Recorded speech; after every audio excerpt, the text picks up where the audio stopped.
Have you ever just paused for a moment, looked around and said from the depths of your heart, God, this just isn't fair? You try your best to live right. You pray, fast, serve, give. You're doing everything you were told a good believer should do. But it seems like no matter how faithful you are, life still hits you harder than most. And what makes it worse? Watching people who don't even acknowledge God thrive.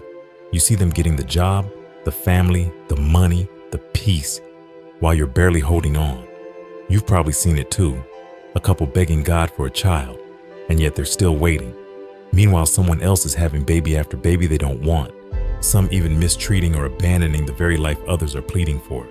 Good people dying young suddenly or in tragedy, while others who have done nothing but hurt people live long and comfortable lives. Or maybe you worked hard, showed up on time, gave your best, and still got let go, while the loudest, most toxic person in the office kept their job. Yeah, you've thought it. God, that's not fair. And you know what? You're not wrong to feel that way, because God isn't fair. He's just. There's a difference. See, we define fairness as everything being equal across the board, but God defines justice as everything being right according to His purpose, wisdom, and love. Let me explain this in a way that makes sense for all of us. Imagine you're a parent with 3 kids, a 12-year-old, a 10-year-old, and an 8-month-old baby. Now, would it be fair to give all 3 of them the same chores? Of course not. That wouldn't make you a good parent. That would make you an unreasonable one, because although they're all your children, they're not at the same stage of life. They don't have the same strength or understanding. The baby isn't capable of carrying the weight the older kids can. So what do you do as a parent?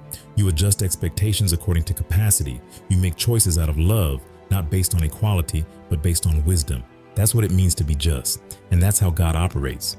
Maybe that toxic person who's still living long is receiving one last chance, a grace gift before exiting this life. Maybe the person you lost was already in the arms of God, already at peace, and their purpose had been fulfilled.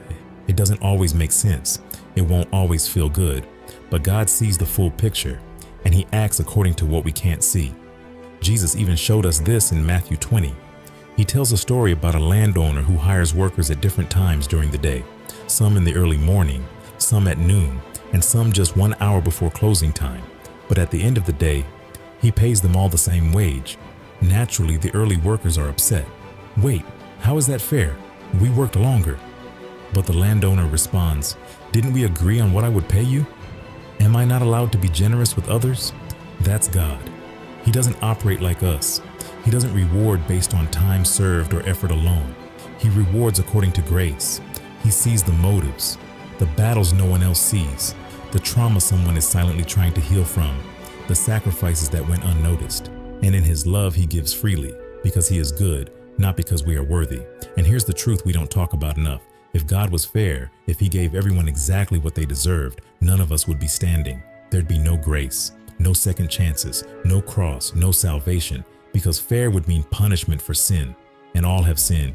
But because God is just, He sent Jesus, His perfect Son, to take on the punishment we earned.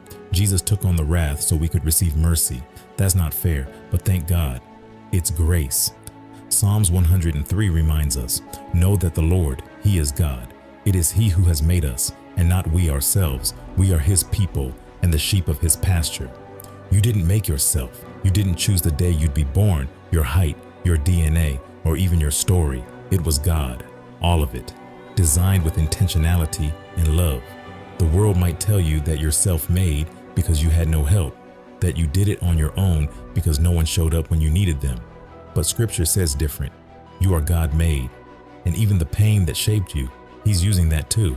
There's not a single breath you take that He hasn't already accounted for, and every single blessing in your life, whether big or small, is a grace gift. God blesses who He pleases, and I know that doesn't always sit well with us, but it's still truth. Now pause for a second.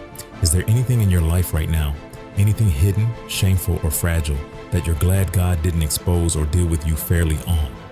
We all have those things. Maybe it's a lie that could have ruined your life. Maybe it's a secret struggle that could have taken you out. Maybe it's a failure you don't talk about anymore. The fact that God covered you in that moment, that He didn't let you be publicly shamed or broken, that's not fairness, that's mercy. So yes, life may feel unfair, even unbearable at times, and totally unexplainable, but thank God, He's not operating off our feelings. He's operating from His throne of justice, mercy, and love. And that's something we can rest in. That's something to celebrate. If this message added value to you, like, comment, and subscribe. This is the Everyday Believers Network, where we remind you to trust God with your everyday.